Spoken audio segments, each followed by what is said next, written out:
Guten Morgen und herzlich willkommen zu einer neuen Podcast-Folge von mir. Ich bin mal nicht in meinem Zimmer, ich bin nicht in Zürich, ich bin auch nicht bei mir daheim bei meinen Eltern, sondern ich bin gerade in den Ferien. Ich bin gerade in Korfu, um genau zu sein. Es ist so entspannend, Alter, wenn ich da gerade zum Fenster links schaue. Ich sehe das Meer. Es ist schon gerade ein bisschen weil die ganze Family, also ich bin übrigens mit meiner Familie da in der Ferien, also mit meinen Eltern und mit meiner Schwester. Mein Bruder ist gerade auf einer crazy Reise in Frankreich mit einem fetten Rucksack. Eigentlich müsste ich mit ihm auch mal eine Podcast-Folge drehen, Alter. Wir haben gestern Abend haben wir telefoniert und er hat so crazy Stories rausgedroppt. Ich weiss gar nicht, ob ich die kann so im Internet erzählen, aber es ist insane. Also es wäre eigentlich eine mega spannende Podcast-Folge. Aber das ist der Grund, wieso mein Bruder nicht dabei ist.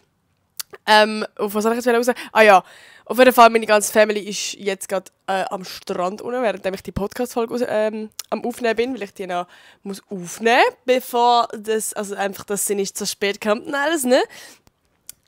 Aber ja, es ist jetzt eben gerade 12 Uhr und ja, es ist jetzt einfach heiß und jetzt wäre es ein geiler Moment nachher, also ich freue mich nachher an den Strand gehen. Aber ich muss sagen, ich freue mich auch sehr auf die Podcast-Folge, weil ich habe wirklich wieder mal ein Thema rausgegrabt. Ihr wisst, meine Podcast-Folge ist eigentlich meine eigene Therapie so. Ich nehme aber immer Themen, die mich irgendwie selber betreffen, weil ich es einfach selber auch spannend finde, zu mich selber reflektieren und irgendwie mich selber so ein bisschen verstehen. Also wir alle sind ja eigentlich Menschen, die irgendein Säckchen zu tragen haben mit irgendwelchen Problemen und so sind, wie wir sind, wie wir sind, weil wir Sachen erlebt haben. Und ich bin jetzt irgendwie seit dem Gymi, ich weiß auch nicht, bin ich so in dieser Selbstfindungsphase, wo ich so mega gerne versuche, mich selber zu verstehen. Also gerade in diesem psychologischen Aspekt. Ja, und ich glaube, es tut sehr vielen Menschen auch gut, so mal sich Zeit nehmen, um sich selber zu reflektieren und sich selber irgendwie so ein bisschen verstehen. Oh Gott, meine Schwester ist gerade am Singen. Ich hoffe, ihr hört die nicht, das bringt mich um. Das heisst, sie sind da nicht gegangen? Ja, ich weiß nicht, ob ihr die gehört, aber ja, das heisst, sie gehen nachher noch. Okay. Also, was gibt es für Lebensupdates, Freunde? Es gibt eigentlich immer ganz viele Sachen und es gibt nichts. Eben, wie gesagt, ich bin jetzt gerade... das triggert mich gerade hardcore. Schon, kannst du ruhig sein, ich nehme einen Podcast auf! Alter, Nein, sie singt weiter.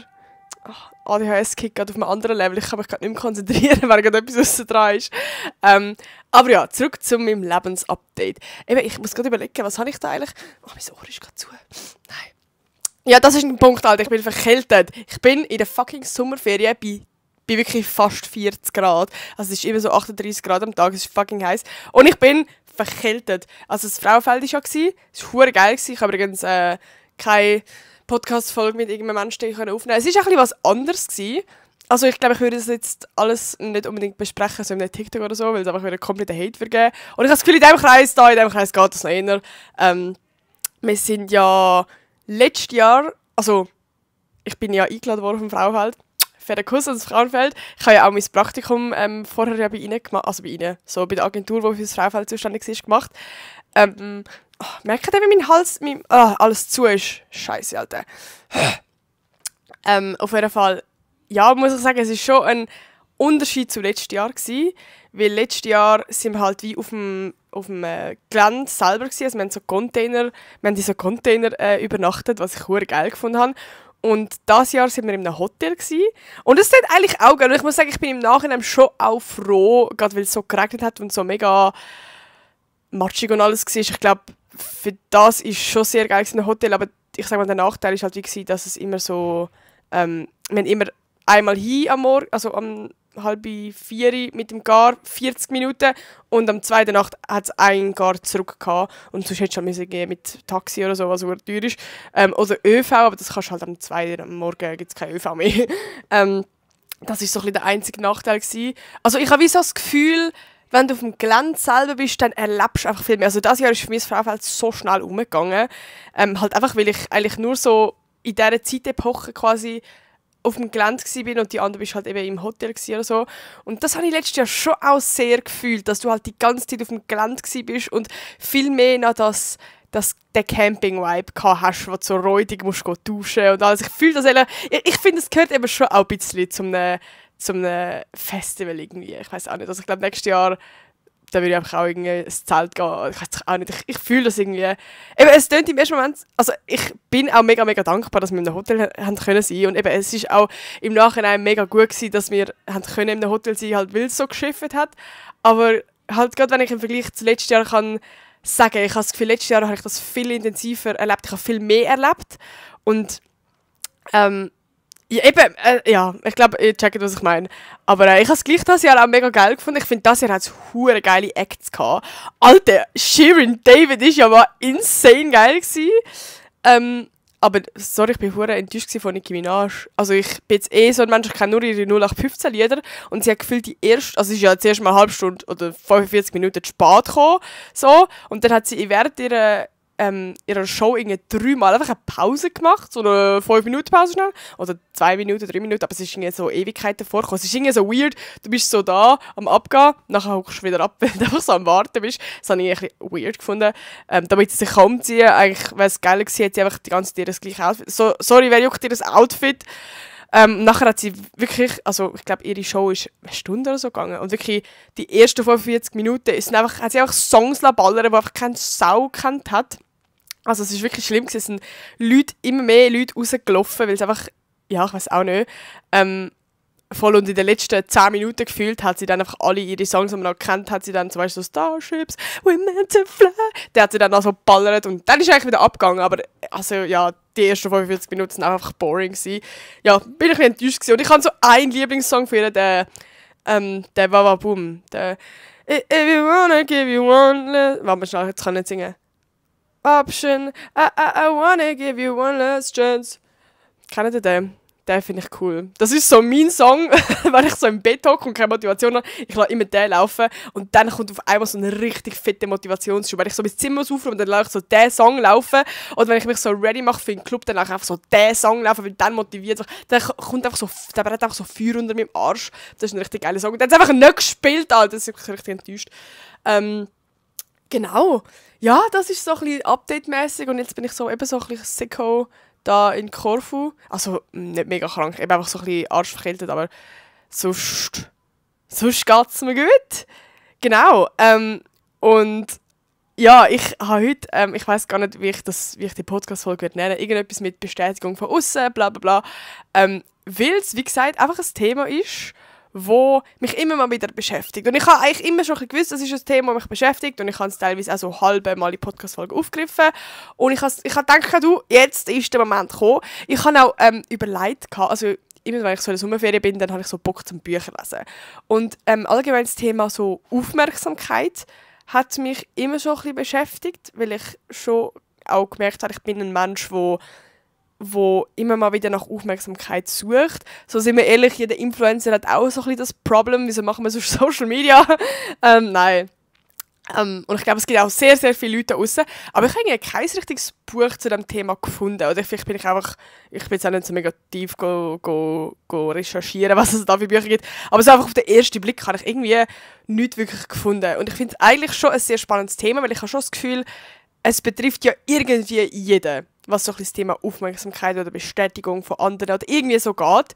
Und darum habe ich mich jetzt mal wirklich so hardcore mit dem Thema beschäftigt, was es genau ist, was der Auslöser ist, was man dagegen machen kann, etc. Und es ist spannend gekommen. Es hat auch so ein paar Plot-Twists gegeben, die von meiner Seite aus so sind, oh ja, damn, Alter, crazy. Ich check mich selber jetzt ein bisschen besser. Und ich kann sonst mal sagen, wieso das Ganze so ein bisschen bei mir jetzt gerade in letzter Zeit ein Thema war, wo gerade wieder so ein bisschen aktueller ist. Also, es hat so verschiedene Situationen gegeben. Ich glaube, ich sage einfach mal so gewisse Situationen. Also, die erste Situation war auch straight up mal gewesen. Spotify hat irgendwie ein neues Update gemacht. Vorher hast du ja immer so Q&A-mäßig kommentieren. Also ihr habt eigentlich immer mit dem Podcast einfach so kommentieren, in dem gestanden ist, wie haben den Podcast voll gefunden. Und das ist dann nachher immer auf meiner App gekommen und ich kann alle eure Kommentare lesen. Und jetzt hat Spotify irgendwie ein neues Update gemacht, wo man einfach man hat nicht mehr kommentieren. Also ich habe auch bei mir auf Spotify dann selber probiert, so quasi mit meinem Account unter meiner neuen Folge kommentieren. Es ist nicht gegangen. Und es haben mir auch ein paar geschrieben, es geht nicht und so. Und ich habe einfach so, unter meine letzte Podcast-Folge, sind jetzt übel blöd, so keinen einzigen Kommentar bekommen. Und das ist dann mega dumm. Aber es hat mich so demotiviert irgendwie, auch zum so eine neue Podcast-Folge irgendwie so aufnehmen, weil keine Ahnung, ich habe dann einfach gemerkt, ich bin schon irgendwo sehr abhängig so von eurer Bestätigung, wenn das dann irgendwie blöd, aber so, ich will komplett ehrlich sein mit euch, okay? Und ich weiss nicht, ob ihr das nachempfinden könnt, aber es ist halt wie, ja, irgendwie demotivierend, das ist wie, eben, wenn so irgendetwas, ja, wie kann man das vergleichen? Wenn du einfach für etwas keine Bestätigung bekommst, wenn du irgendwie etwas machst und du erhoffst irgendwie, dass Leute sagen, wow, mega cool. Ich weiß auch nicht. Mann, ich fühle mich gerade voll blöd, um das so zu verbahren, aber ich will einfach komplett ehrlich sein mit euch. Das hat mich irgendwie so ein bisschen demotiviert und dann ist mir eben auch dann so ein bisschen aufgefallen, so what the fuck, weißt du, irgendwie so, wieso brauche ich das so, also weißt du, wieso demotiviert mich das jetzt so fest? Ich meine, also schlussendlich macht es mir ja gleich auch einfach Spass, da anzuhocken und mit euch labern. Und ich weiss ja, also nur schon anhand von den Zahlen, dass das gleich Leute angelost haben. Das ist jetzt nicht, dass es niemand angelost hat, aber irgendwie hat es mich dann gleich so demotiviert. Das ist so eine Situation gewesen, wo ich irgendwie so ein bisschen bemerkt habe, Bro, du bist irgendwie fucking abhängig von Bestätigung von außen. What the fuck?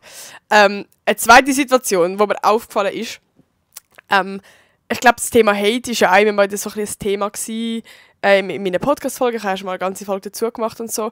Und ich würde allgemein sagen, ich bin ein Mensch, der teilweise überhaupt kein Problem hat. Also mega gut damit kann umgehen und das mega locker nimmt und gewisse Kommentare so, haha, hure Opfer. So. Und dann gibt es aber gewisse Momente, wo ich Sachen mega hardcore persönlich nehme. Und das muss nicht mal so ein klarer, obvious Hate sein, wie wenn jemand schreibt, scheiß Video, sondern es kann so ein bisschen in eine Richtung Kritik gehen, aber schon eher bösartig schreiben. Also es gibt ja die Kritik, wo jemand schreibt, hey, das finde ich echt deine Videos mega cool, aber da ist jetzt ein bisschen, weißt du, so ein bisschen so. Und es gibt die, wo halt irgendjemand kommentiert, wo du einfach genau weißt, das ist jetzt jemand, den ich sonst nicht fühle. So. Aber es ist jetzt schon mehr als einfach nur scheiß Video. Wisst ihr, was ich meine?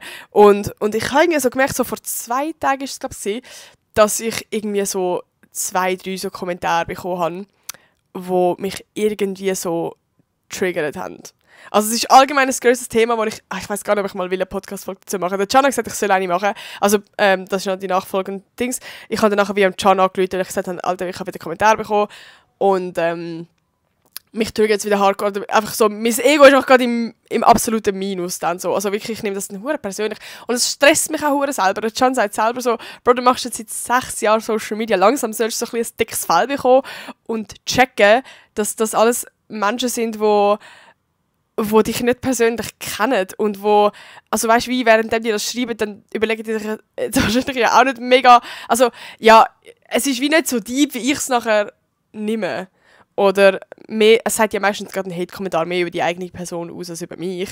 Und in diesen Situationen bin ich dann so fest irgendwie, ja, ich nehme es so fest persönlich und ja, kann wie nicht damit umgehen, dass ich dann nicht damit umgehen kann. Und dann Can anrufen und so. Und was ich vorher will sagen, was eben auch so ein grosses Thema ist, wenn ich eine ganze Podcast-Folge dazu machen ist das Thema, wo ich gerade merke, dass mich das momentan so ein bisschen triggert bei so Kommentaren, wenn es irgendwie ums Thema so Influencer geht, Influencer kommen alles in den Arsch geschoben, aber jetzt gerade zum Beispiel beim Frauenfeld etc., wo ich es wie ich glaube, bei mir ist gerade der grösste Punkt, ich finde es verdammt schwierig mit dem umgehen, weil ich selber in dieser Situation bin. Also ich bin die Influencerin, mir wird alles in den Arsch geschoben. Und ich bin auf der einen Seite verdammt dankbar. Also ich finde es insane, was ich alles erlebe, dank euch. Und ja, was ich alles bekomme und einfach, was ich für eine geile Zeit momentan in meinem Leben habe. Und verstehe extrem, wenn außenstehende Personen das als Triggering empfinden oder eben so in dem Sinn, das kann ja beides sein. Auf der einen Seite Unfairness, also dass es Leute unfair finden, was ich auch verstehen kann. Auf der anderen Seite eben so vielleicht irgendwo ein Kind auch eifersüchtig etc. Und ich glaube, das finde ich so wie am schwierigsten, weil eben ich verstehe es extrem und ich bin aber auch gleichzeitig in dieser Situation, wo ich wie ja, also es ist jetzt zum Beispiel eben so was kann ich jetzt sagen? Zum Beispiel Taylor Swift, ich bin jetzt nicht eingeladen worden oder so, aber wenn ich jetzt eingeladen worden wäre, dann wäre es ja für mich mega so, oh mein Gott, wie cool, Alter, ich habe die Möglichkeit, mal das Konzert zu gehen, wie geil. So, ich will mir ja wahrscheinlich nicht mal überlegen, ob ich es gehen oder nicht, sondern ich würde straight ja sagen, weil ich das hure geil würde finden. Aber ich der einzige Punkt, wo ich mir dann jetzt überlege, zum nicht gehen, wäre, weil ich Angst hätte vor dem Hate, weil es momentan, ich weiß nicht, ob ich das falsch wahrnehme, aber ich habe wirklich das Gefühl, momentan es ist so ein riesen Hate da, eben so auch bei der EM, was ich ja teilweise auch verstehe und so, wenn dort wirklich Leute hergehen, die absolut keine Ahnung haben und einfach mal zusagen, weil sie es gratis bekommen, so, ja, ich weiß auch nicht, ich finde es eben wie schwierig. Und ich kann literally auch andere Influencer, ich sage jetzt natürlich keinen Namen, die eingeladen wurden während des Taylor Swift-Konzert, aber genau aus dem Grund nicht gegangen sind. Und was ich irgendwie, eben ich verstehe es, weil du willst den Hate nicht bekommen, aber du willst ja auch gehen, so. Also ich glaube, jeder Mensch, der ein bisschen Taylor Swift-Fan ist, würde doch gehen. Und logisch, ich wär jetzt auch nicht, also wäre ich jetzt ein kompletter Hardcore-Swiftie, dann könnte ich mit gutem Gewissen, glaube ich, nicht hingehen. Und ich bin halt ein normal Swiftie, sagen wir so, ich kenne ihre Basic-Songs, wie wahrscheinlich die meisten von euch da aus auch. Aber eigentlich das Gefühl, so, hätte ich gleich Angst, um nachher irgendwie dann Hate zu kassieren. Aber eben, das ist ein mega grosses Thema, wo ich merke, dass mich momentan irgendwie so selber so ein bisschen beschäftigt, weil ich selber die Unfairness sehe, aber selber, also weißt du, wie selber irgendwo in dem drin stecken. Wisst ihr, was ich meine? Aber ja, ich glaube, ich will gar nicht mega tiefer in das Thema reingehen, weil es eben irgendwie auch, ich finde es allgemein so ein schwieriges Thema. So. Genau, ich glaube, wenn ich mal eine Podcast-Folge dazu mache, dann will ich mich so ein bisschen genauer damit beschäftigen, was genau meine Meinung oder meine Lösung dafür wäre. So. Ja. Aber das war auf jeden Fall auch eine Situation gewesen, so Hate-Kommentare, dass ich gemerkt habe, irgendwie so, ich konnte nicht damit umgehen, auch wenn es Kritik war oder irgendwie so. Ich war wirklich so richtig am Boden gewesen, als ich am Can angerufen habe. Ja, das war auch so etwas gewesen. Und eine andere Situation, die mir auch aufgefallen ist, ist mega simpel, aber als ich in Düsseldorf war mit dem Can, wir sind shoppen. Und ich habe richtig gemerkt, dass ich abhängig bin von seiner Meinung. Also, wenn mir etwas gefallen hat und ihm hat es nicht so gefallen, dann hätte ich es nicht gekauft. Aber umgekehrt, wenn es mir so halb gefallen hätte und ihm hätte es mega gefallen, dann hätte ich es gekauft. Was so dumm ist, weil schlussendlich ziehen ja ich es an. Und das hat nicht damit zu tun, dass ich jetzt, also weißt du, dass er irgendwie einen höheren Stellenwert in unserer Beziehung hat oder irgendwie er mir Sachen verbietet oder keine Ahnung was, sondern das hat mit meinem Ego zu tun. Dass ich das Gefühl habe, ich selber, also dass ich wie abhängig bin von Meinungen von außen. Das muss nicht nur ein Can sein, das kann auch, wenn ich mit Kollegen shoppen gehe oder wenn ich irgendwie einfach so, wenn ich andere nach Meinungen frage, dann lege ich mega viel Wert auf die und kann das nicht irgendwie so quasi nach Meinung fragen und dann mit dieser Meinung anfangen, was ich will, sondern ich bin dann wie so gefangen und habe das Gefühl, auch wenn ich etwas anderes will, das mache ich dann, also ja. Ich muss schnell schnitzen, Alter, meine Nase ist so voll. Merke das, Alter, ich kann fast überreden. So, ich bin back. Sorry. Aber ja, auf jeden Fall, das sind so ein bisschen Situationen gewesen, wo mir jetzt so in letzter Zeit aufgefallen sind. Und ich habe mich jetzt so ein bisschen genauer mit dem ganzen Thema informiert und habe wie so ein bisschen gemerkt, eben jeder von uns da draussen braucht auf irgendeine Art irgendwie so ein bisschen auf einen gewissen Grad Aufmerksamkeit und Bestätigung.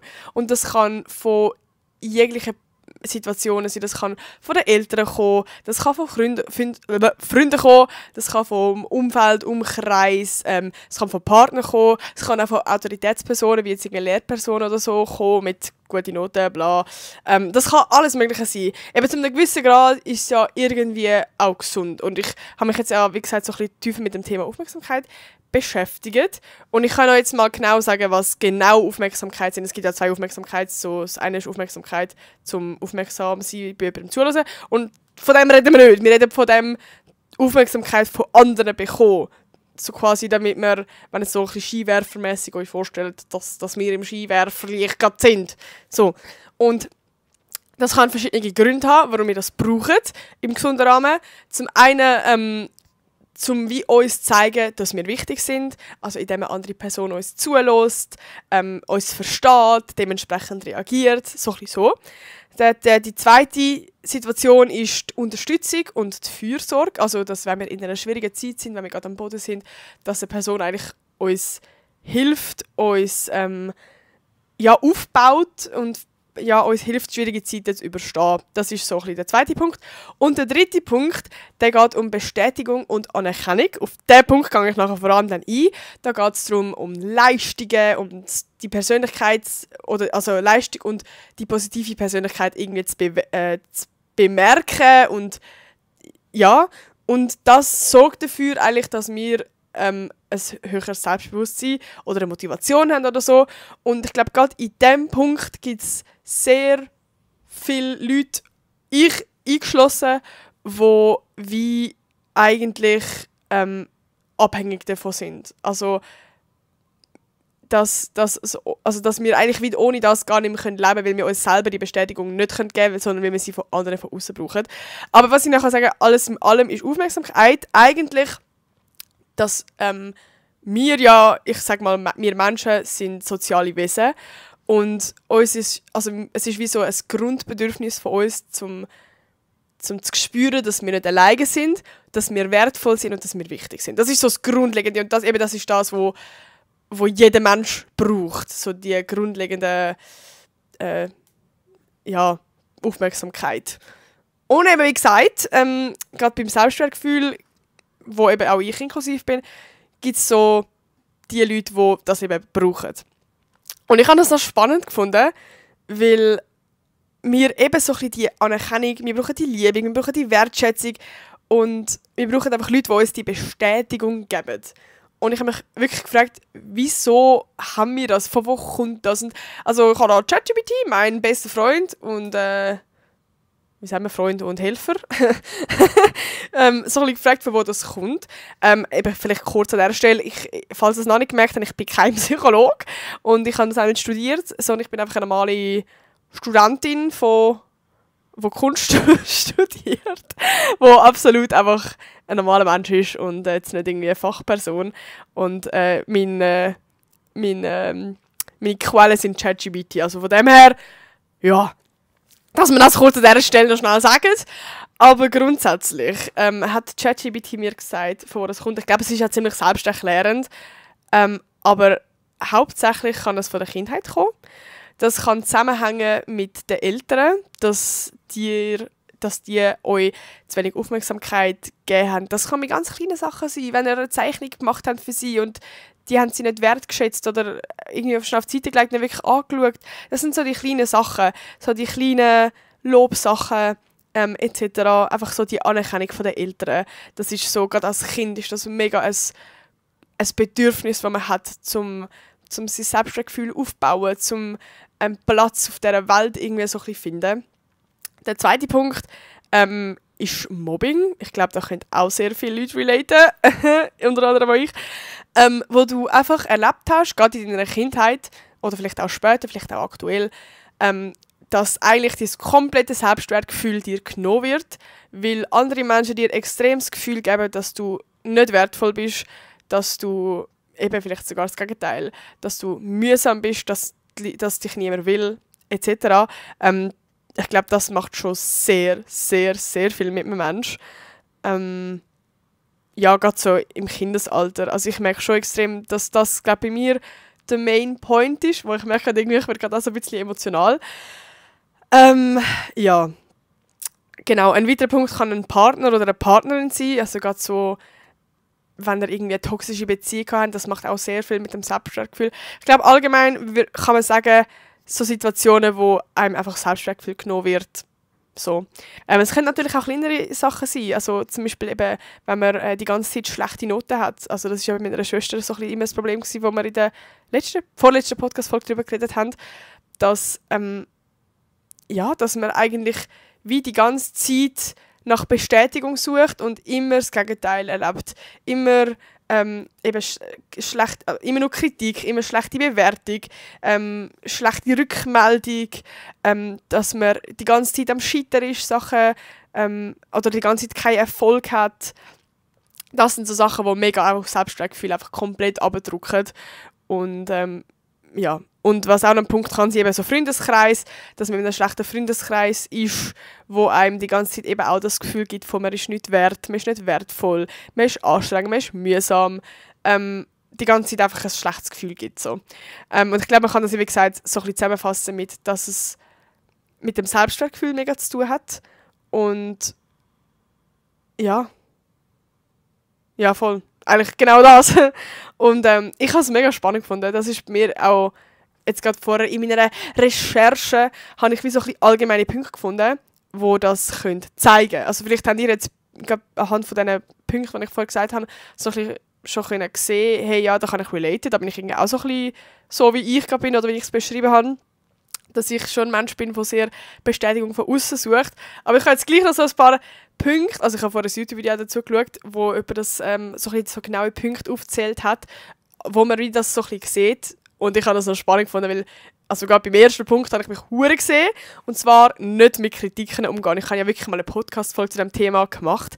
Und das macht hure Sinn, weil ich merke auch selber, wenn ich zum Beispiel den Can frage, hey, wie findest du das Video? Hey, wie findest du mich auf dem Bild? Hey, wie findest du das Outfit? Dann frage ich ihn nicht, also hauptsächlich, wenn ich das frage ich ihn nicht, weil ich seine ehrliche Meinung will hören, sondern weil ich Bestätigung will bekommen. Ich will hören, dass er mir sagt, Alter, du siehst hure hot aus.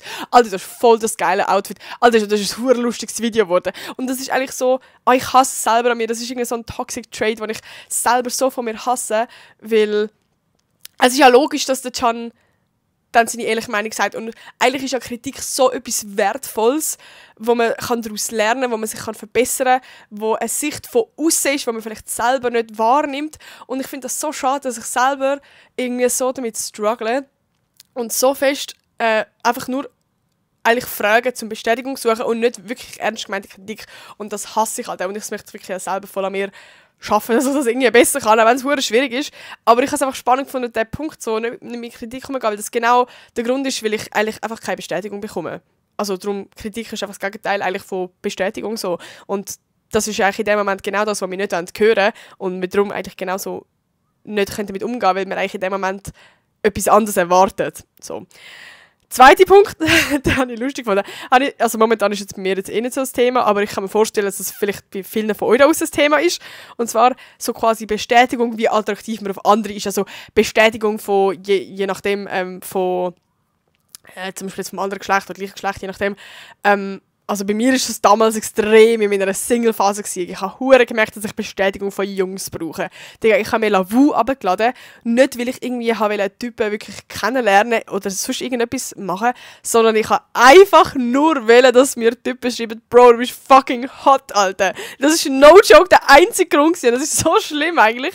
Aber ich habe das damals hure gesucht. So die Bestätigung, ein Ego-Push, dass mir Jungs damals gesagt haben, also einfach so das Gefühl von, hey, auf dem Markt, ich bin am Start, Digga. Das habe ich damals extrem gehabt. Jetzt eben momentan ist ein anderes Thema. So, ich bin in einer Beziehung und ich muss sagen, der Can gibt mir sehr viel Aufmerksamkeit, so, dass ich es jetzt nicht mehr so nötig habe, um bei anderen Typen Aufmerksamkeit zu holen.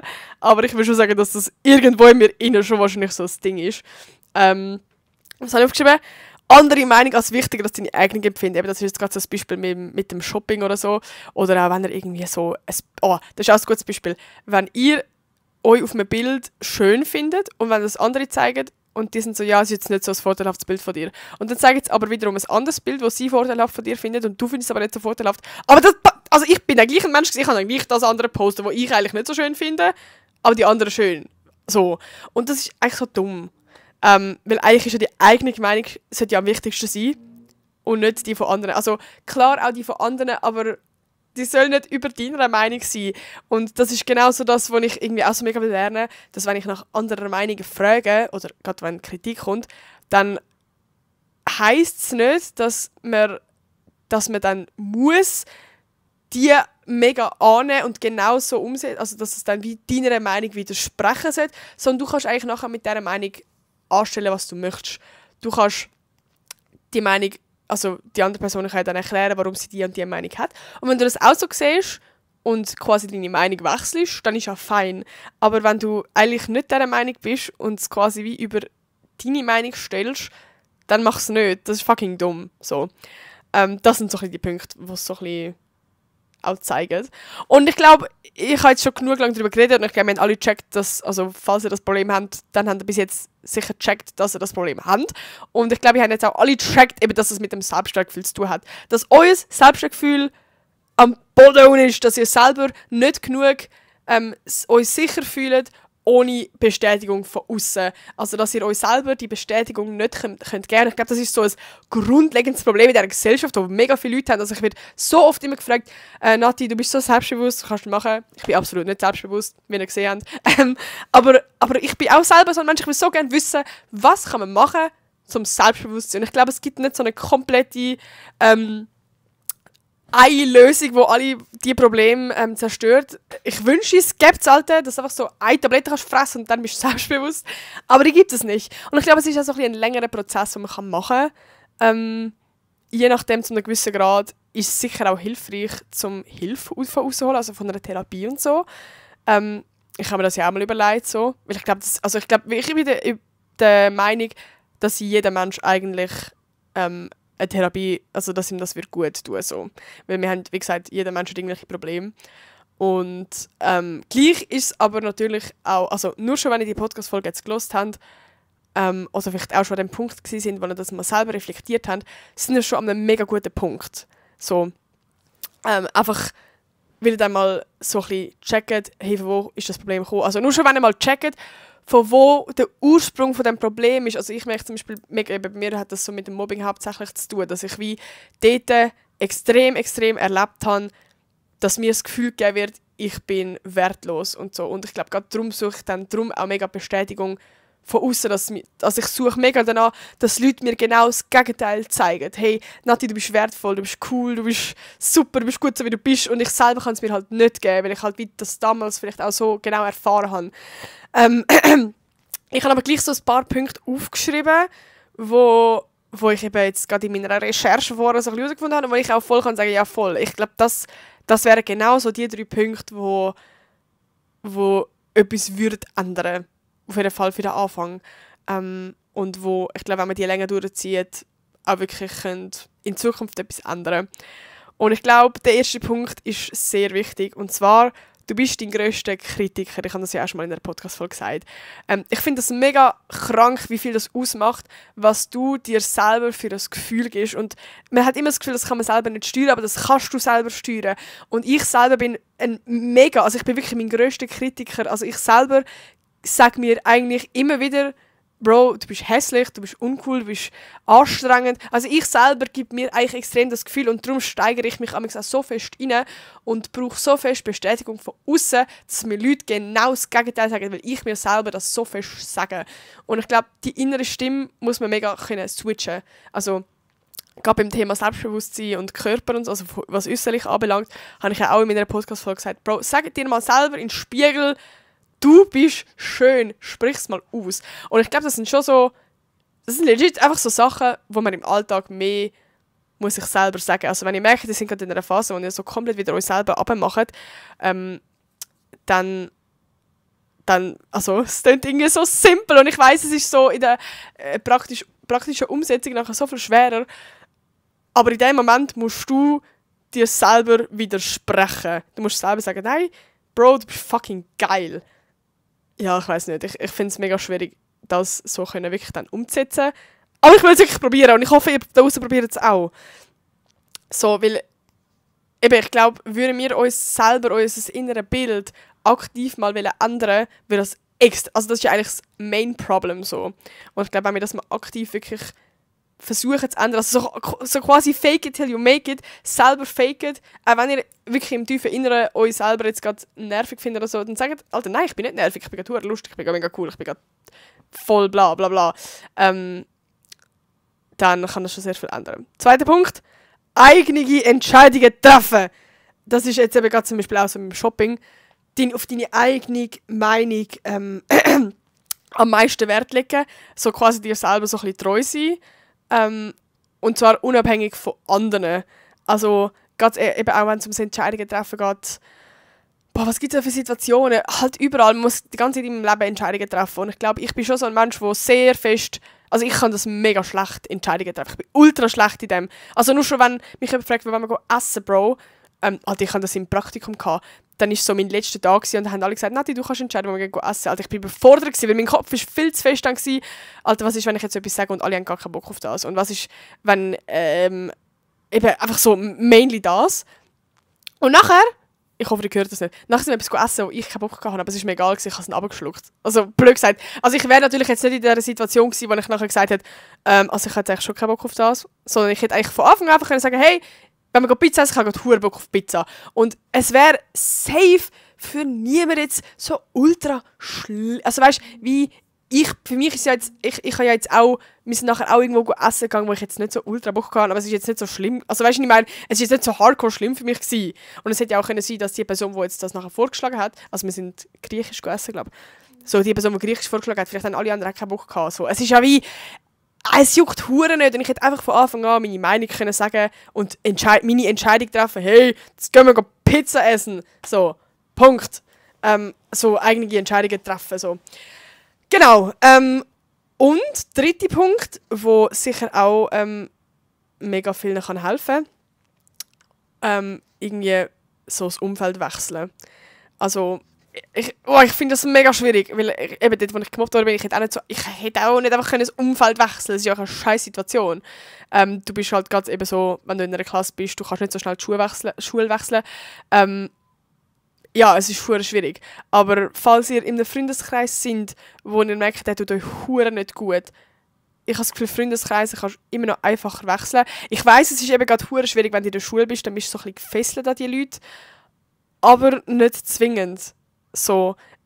Also wie, ich finde das ganz krass, was so ein Freundeskreis, was der kann beeinflussen. Also, es gibt doch den, ich weiß nicht, ob ihr das TikTok gesehen habt, aber wenn du in einem Freundeskreis bist, wo alle rauchen, dann ist die Chance sehr groß, dass du nachher auch rauchst. Und wenn du in einem Freundeskreis bist, wo alle hure erfolgreich sind, dann ist die Chance hure groß, dass du auch erfolgreich bist. Und das ist, glaube ich, genau das, was das so ein bisschen zeigt. So. Und ich glaube, wenn du in einem Freundeskreis bist, wo dir alle mega das Gefühl geben, dass du nicht wert bist, dann bist du nachher auch nicht, also nicht, dass du nicht wert bist, aber dann hast du nachher auch das Gefühl, du bist nicht wert. So.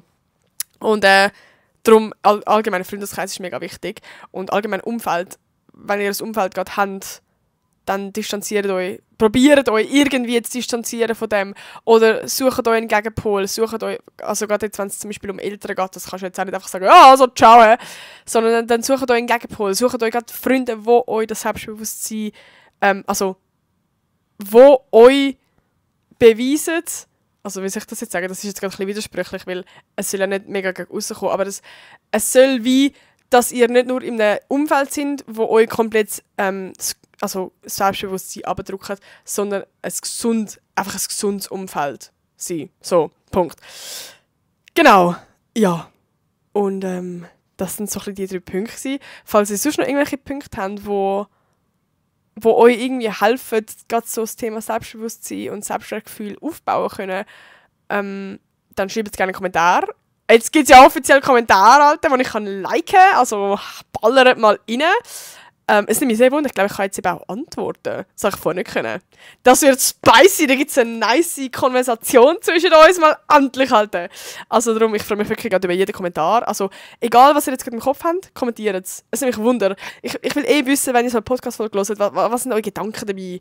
Ich will so eine, weißt du, ich rede jetzt eigentlich einfach mit mir selber gerade mit einer Kamera und ich habe kein Gegenüber und das ist eure Chance, um jetzt so euer Senf dazugeben. Darum, ich freue mich mega über jeden Kommentar, wirklich. Ja, und ich hoffe, euch hat die Podcast-Folge gefallen und wir hören uns nächste Woche wieder. Bye!